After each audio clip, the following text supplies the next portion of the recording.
మొదటి కొరింథీ 15వ అధ్యాయంలో 14వ మాట చదువుకుందామా? 14లో క్రీస్తు లేపబడి ఉండని ఎడల మేము చేయు ప్రకటన వ్యర్థమే, మీ విశ్వాసము వ్యర్థమే.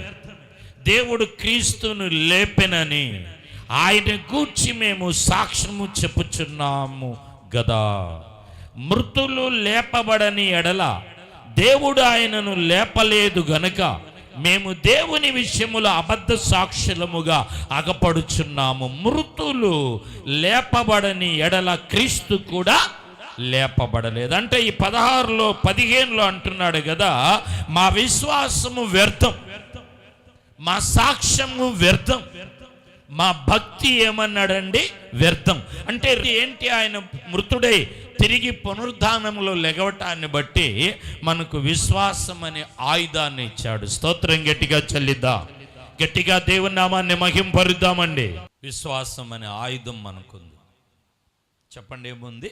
జార్జి ముల్లర్ గారు సువార్త పరిచర్య ప్రకటనలో ఆయన చిన్న హాస్టల్ నడిపేవాడు.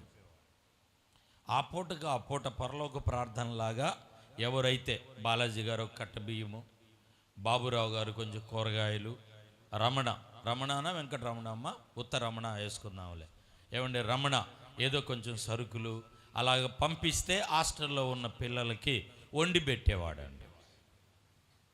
సుకన్యమ్మ లాంటి వాళ్ళు, తూరుపాలెం చంద్రశేఖర్ లాంటి వాళ్ళు, అయ్యగారు నెంబర్ 1 ఫుడ్ మేకరా ఇది అంటారు కదండి, జిలాని గారులా వండి పెట్టేవారు. ఎక్కడ లేదు, అయిపోయింది. వాచ్మెన్ ఆ వార్డెను అక్కడున్న పనివారు వచ్చి, అయ్యా రేపటికి ఏమి లేదు, అయిపోయింది. వారం నుంచి చెప్తున్నారంట, 4 రోజులకే వస్తుంది, 5వ రోజుకి మనకేమి లేదని ప్రార్థన చేస్తూ ఉన్నాడంట. 5వ రోజు ప్రార్థన చేస్తున్నాడు. ఆయన దగ్గర డబ్బు లేదు, సరుకులు లేవు, మనుషులు లేరు. ఏంటి? ఆయన దగ్గర ఉన్న ఆయుధం ఏంటంటే విశ్వాసం. పొద్దునయిందంట, ప్రార్థన చేస్తే పిల్లల్ని సిద్ధపరచమన్నాడు, ఏమండి డ్రెస్ వేయమన్నాడు, మళ్ళా వచ్చి అంటా ఉన్నారు, ప్రార్థనలోనే ఉన్నాడంట.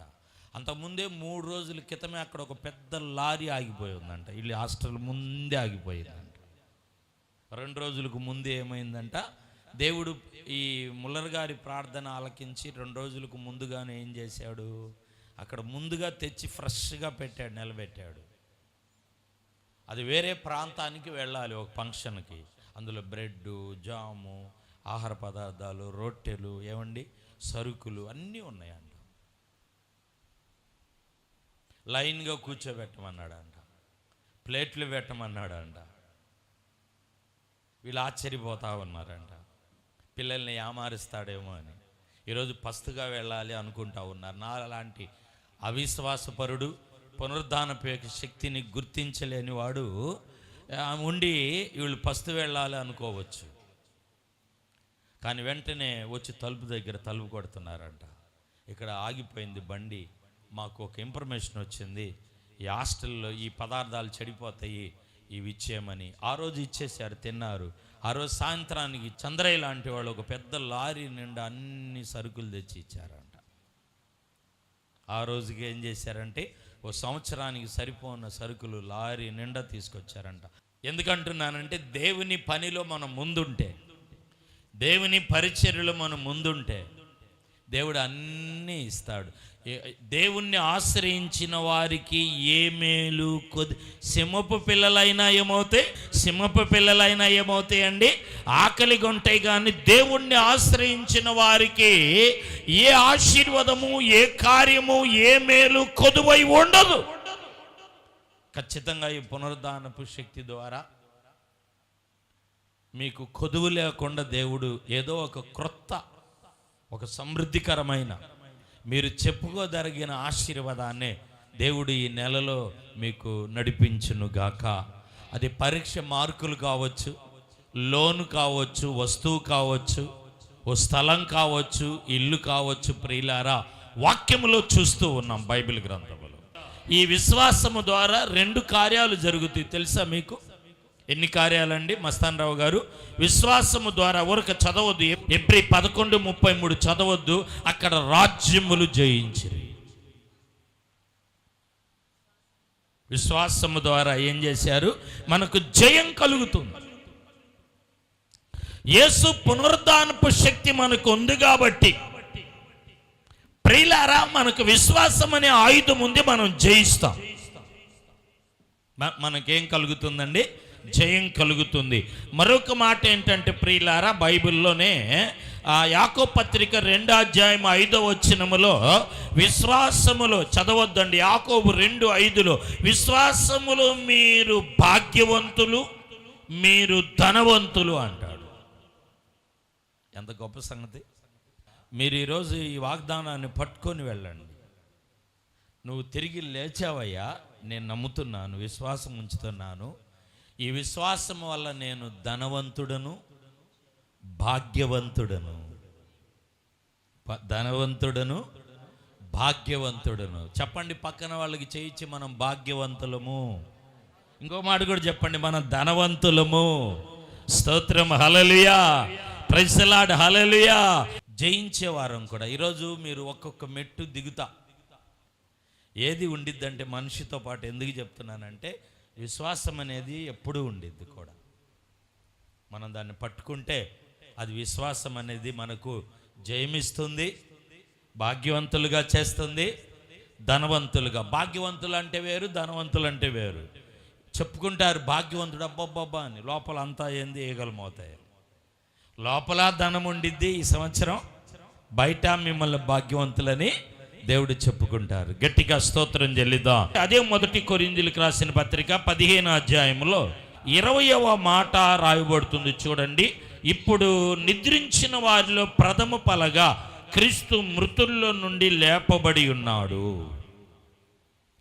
ప్రతివాడు 23 చదువుతున్నా, ప్రతివాడు తన వరసలోను బ్రతికింపబడును. ప్రథమ ఫలము క్రీస్తు తర్వాత క్రీస్తు వచ్చినప్పుడు ఆయన వారు బ్రతికింపబడిరి. అంటే దీనికి అర్థం ఏంటంటే ప్రియులారా, క్రీస్తు లేపబడి పునరుద్ధాడవటాన్ని బట్టి మనము ఏమయ్యామంటే ప్రియులారా, ప్రథమ ఫలము అంటే ఆశీర్వదింపబడ్డాం. చెప్పండి, ఏమై ఉన్నది? ఆశీర్వాదం. ఆశీర్వాదం అంటే ఇందాక ధనవంతులు, ఏమండి భాగ్యవంతులు అన్నారు కదంటే, ఆశీర్వాదము అంటే అర్థం ఏంటంటే చూడండి, గలతి 3:13 చదవండి, నేను చెప్తాను. వాగ్దానము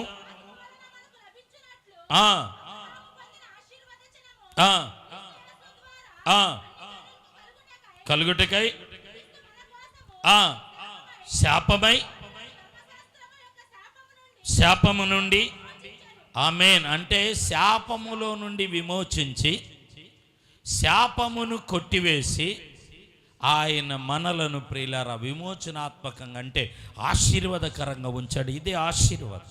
మీకు ఇంకా అర్థం అవ్వాలంటే రాసుకోండి, ద్వితోపదేశకాండము 23:5 ఆయన శాపమును కొట్టివేసి మనలను ఆశీర్వదించెను. ఒకవేళ మీ మీద, మీ బిడ్డల మీద, మీ కుటుంబాల మీద శాపం ఉన్నదేమో, దేవుడు ఈరోజు ఆ శాపాన్ని కొట్టివేయునుగాక. ప్రార్థన చేసుకుందాం. పరిశుద్ధుడా, మీకు వందనాలు.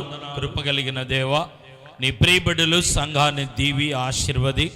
ఈరోజు పునరుద్ధానపు యొక్క శక్తిని గూర్చి మేము ధ్యానించాం. అందులో రక్షణ ఉన్నది ప్రభువా, అందులో విశ్వాసం అనే ఆయుధాన్ని మాకు ఇచ్చారయ్యా. ఇదిగో తండ్రి, ఆశీర్వాదాన్ని మీరు మాకు దయచేశారు ప్రభువా. మా శాపాన్ని, కీడును కొట్టివేసి తండ్రి, ఈరోజు ప్రపంచం తెలుసుకోవటానికి కూడా నీ కృపను దయచే. కూడిన సంఘాన్ని, ప్రియబిడ్డలను దీవించి ఆశీర్వాదాలతో నింపు, మేలులతో నింపండి ప్రభువా. ఒక్కొక్కరిని దర్శించి మీ కార్యాలతో నింపయ్యా. ఈరోజు ఈ పండగ దినమున ఈ ఊరేగింపులో నా తండ్రి క్రైస్తవుల కుటుంబాల్లో, పాలాల్లో ఎలాంటి అలజడి, గొడవలు లేకుండా నెమ్మది, సమాధానము, శాంతితో నింపమని యేసు నామమున ప్రార్థిస్తున్నాము తండ్రి. ఆమేన్.